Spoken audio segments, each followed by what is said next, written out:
अर्जुन जी एक बार भगवान से अभिमन्यु जी के लिए बहुत विरह में रो रहे थे। अभिमन्यु जी जब युद्ध में मारे गए ना तो अर्जुन जी बहुत विकल हुए, क्योंकि महारथी और भगवान का भांजा और सबसे प्रिय पुत्र, तो अर्जुन जी व्यथा में थे। तो भगवान ने कहा भक्ति में इस तरह की आसक्ति उचित नहीं होती। यद्यपि वो वीर महान पुत्र था, आपका सोचना, लेकिन इतना व्यतीत हो जाना। तो बोले क्या प्रभु कोई भक्ति में अपने पुत्र को ऐसे बलिदान कर देता है और उसको दुख नहीं होता?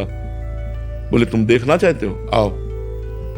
अर्जुन को सिंह बनाया और आप संत वेश में और मोरत ध्वज के पास गए। बोले सिंह भूखा है, मतलब ये कलयुग में तो हो ही नहीं सकता, कलयुग में ऐसा हो ही नहीं सकता।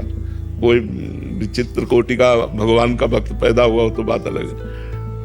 उनका मेरा सिंह भूखा है। बोले प्रभु आदेश करो। बोले सिंह क्या खाता है? कोई घास रोटी थोड़ी खाता है, वो तो मांस खाता है। तो बोले फिर प्रभु कुछ देर रुकना पड़ेगा, कसाई वाड़े जाना पड़ेगा, वहां से हम वैष्णो जाना है, हम कहां से?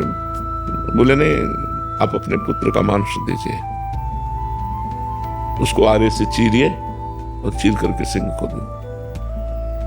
पति पत्नी ने पुत्र से कहा कि बेटा ऐसा एक संत आदेश कर। भगवान के रूप में नहीं गए थे, संत के रूप में गए थे, और उनका सिंह भूखा है और वो कहे तो उनका नाशवान शरीर अगर किसी के कार्य आ जाता है, हमारे अतिथि पूजा में आ जाता है तो हम धन्य हैं। आप बिल्कुल संकोच मत कीजिए। और वो भक्त का पुत्र भी भगवान का भक्त होता ना, ऐसे आरे से चीर करके, मोरत ध्वज की कथा प्रसिद्ध है, तो अपने पुत्र को आरे से चीर कर अतिथि भगवान, तो वहां ना सिंह था ना वो संत थे, वो तो भगवान थे। और वो अनंत ब्रह्मांडों को एक सेकंड में रच देते तो उनके पुत्र को पुनः जीवित कर देना क्या होता है? अर्जुन को दिखाया कि तुम्हारा पुत्र वीर गति को प्राप्त हुआ तो तुम इतने बार बार शिथिल हो रहे हो। देखो अपने हाथों से अपने पुत्र को चीर कर सिंह तुम बने हुए थे, तुम्हें पवाने के लिए तैयार हो गया।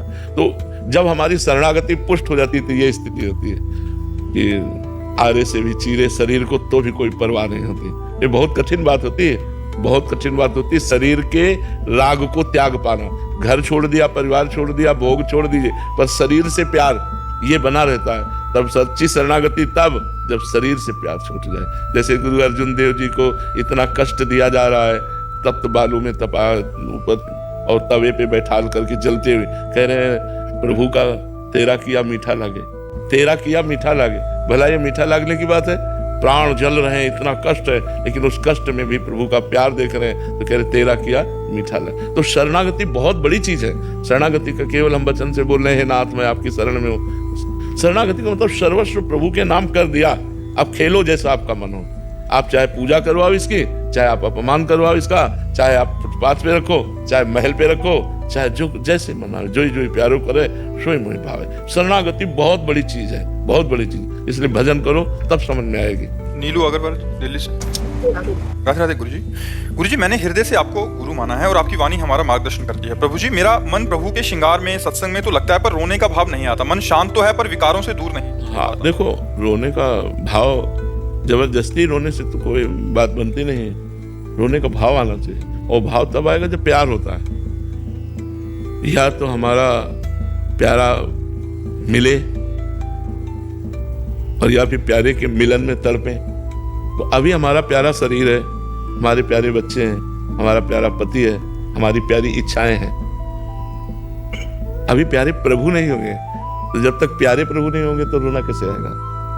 प्यारे के विषय में रोना आता है। जो हमारा प्यारा होता है, और वो बहुत दिनों के बाद एकदम अपना कोई प्यारा मिले तो आंखों में आंसू नहीं आ जाएंगे, और बहुत दिन से मिल ही नहीं रहा तो आंखों में आंसू आ जाएंगे। मतलब आपके पति अमेरिका में रह रहे हैं और सालों से नहीं मिल रहे, तो आपको कैसा लगेगा?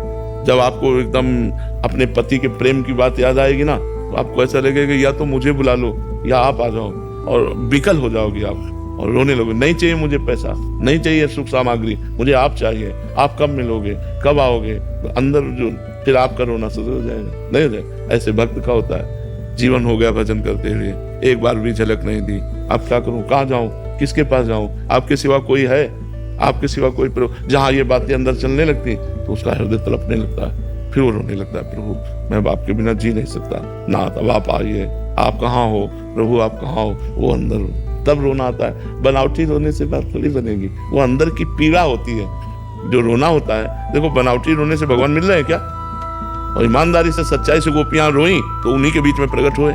रुदु सुशरम राजन कृष्ण दर्शन लालसा तासा माविर, मतलब वहीं उन्हीं के बीच में आविर्भाव हुआ भगवान का। तासा मारी भूत छोरी इसमें मान मुखा मुझा, पीताम्बर धरा भी साक्षात मन्मथ मन्मथ था। तो हमारा जब तक प्रभु के प्रति ये भाव नहीं आएगा, इतने दिन हो गए का हम चैन से खा रहे हैं ना, हम चैन से सो रहे हैं ना, तो रोना कैसे आवे?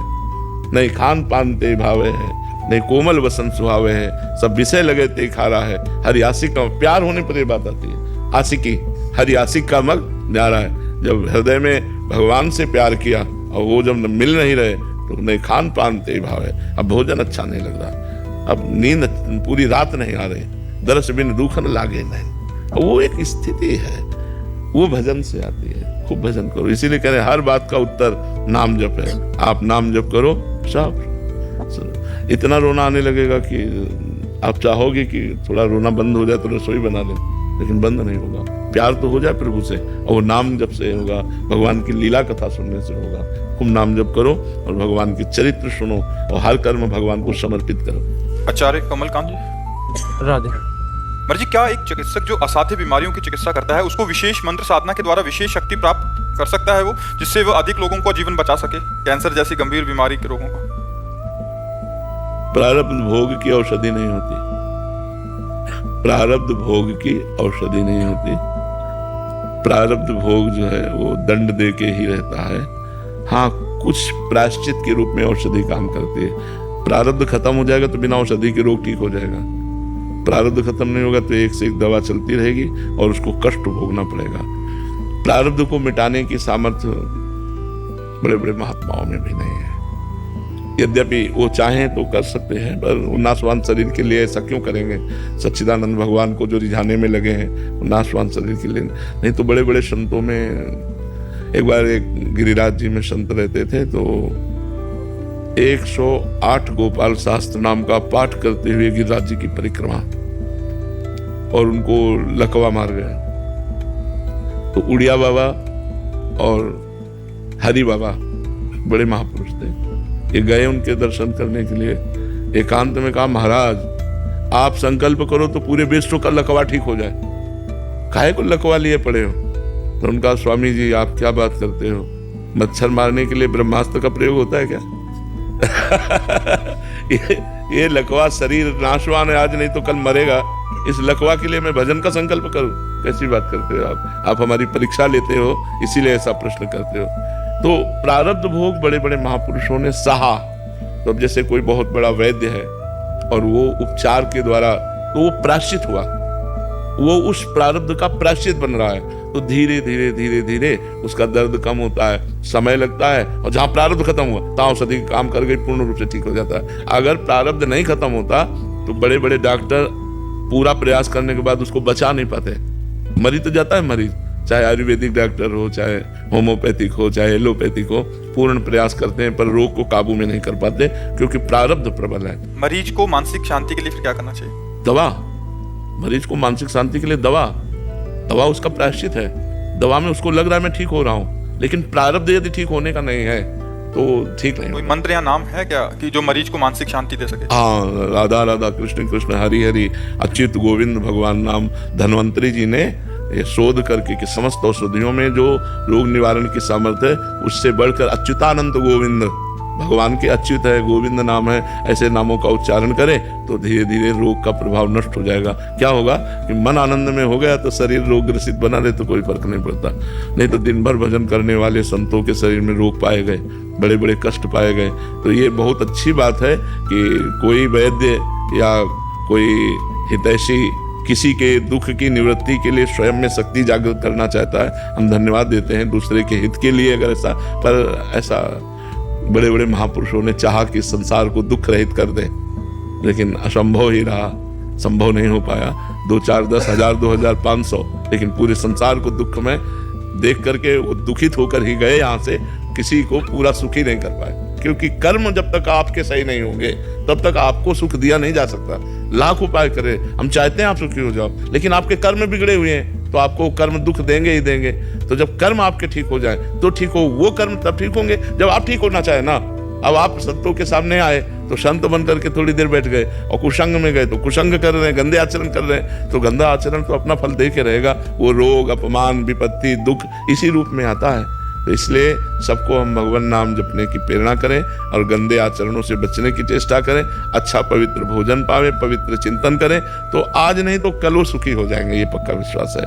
आज किसी दुख से दुखित है तो कल वो सुखी हो जाएंगे। जब उनका प्रारब्ध नष्ट हो जाएगा तो फिर आज जो हम कर रहे हैं ये आगे हमें बड़ा सुख देगा, बड़ी शांति प्रदान करेगा। आप्त पुरुष होता है महाराज जी, हमारे आयुर्वेद के शास्त्रों में लिखा है। तो जो आप्त पुरुष होता है महाराज जी, उसको वनस्पतियां खुद बताती हैं कि मुझे इस बीमारी में यूज करो। ये जो कैंसर बीमारी है 5000 वर्ष पहले थी नहीं, जब ये शास्त्र लिखे गए। तो मेरा जो मूल प्रश्न था, लेकिन बात ये समझनी, जो आप्त पुरुष होता है उसकी कामना कैसे जागृत हो सकती है? तो उसको बनने का मार्ग क्या है महाराज? नहीं, आप्त पुरुष का मतलब समझते हो? ब्रह्म भूता प्रसन्न आत्मा न सोचती न कांक्षति। एक ब्रह्म के सिवा उसे कोई दिखाई नहीं दे रहा, तो बीमार कैसे दिखाई दे रहा है? आप तो पुरुष को किसी भी तरह की कोई कामना नहीं होती, क्योंकि द्वैत रह नहीं जाता। आप तो पुरुष वही होता है जो अपने स्वरूप को प्राप्त हो जाए। अपने स्वरूप को प्राप्त हो गया तो सब अपनी आत्मा है, और आत्मा में कभी रोग होता नहीं, रोग शरीर में होता है। और आप तो पुरुष को किसी भी तरह से किसी के भी दुख निवृत्ति की भावना नहीं रहती, क्योंकि सब सच्चिदानंद भगवान है। वहां पुरुष स्त्री नहीं रहते उस भावना में। न सोचती न कांक्षति समाज सर्वे, ये भगवान श्री कृष्ण के वचन है। ब्रह्म भूता प्रसन्न आत्मा न सोचती न कांक्षति, न कोई चाह रहती, प्रसन्न आत्मा, सब ब्रह्म स्वरूप। आप्त पुरुष बनने के लिए कौन से मंत्र का जाप कर सकते? मंत्र का नहीं, ज्ञान की जरूरत है।